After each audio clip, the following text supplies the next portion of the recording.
Welcome back. This is take 2. And as we heard last time, there are many times in our lives where we are drawn to and just are weighed down by the faults that we have in our life, the failures that we have fallen short of the glory of God.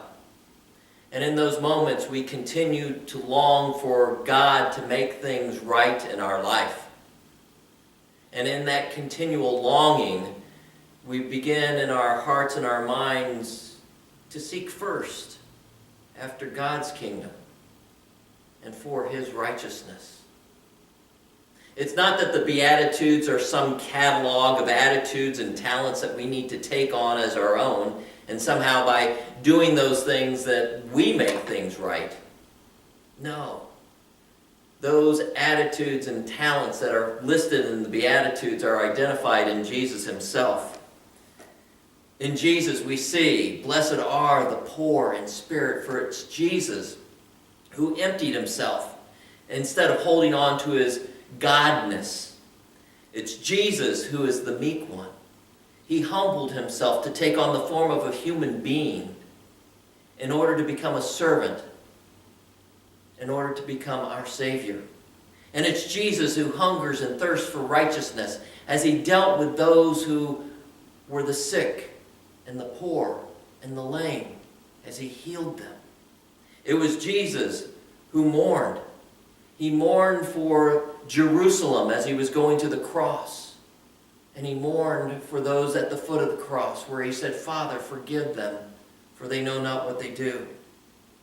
And it's Jesus who was merciful as He ate with the sinners and the tax collectors. And it was Jesus who was persecuted for righteousness as He went before Pontius Pilate and He went before the Jerusalem leaders so that He ultimately was placed upon the cross.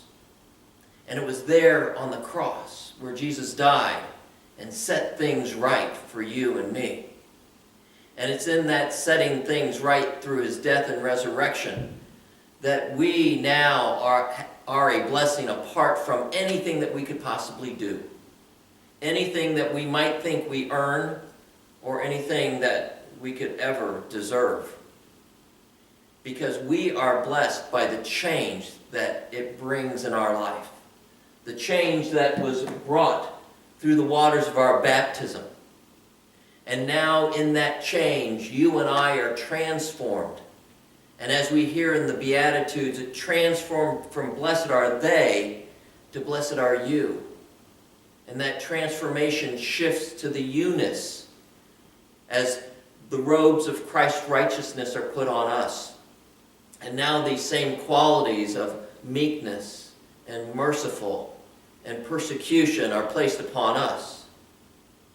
Because as we go out as little Christ to the world, we have a mission too. A love for, and oh yeah, some days a conflict with this world. But as we do that, as we go out into the world, you and I now can become little Christs. So God can use us to draw all people to Himself. That is take 2.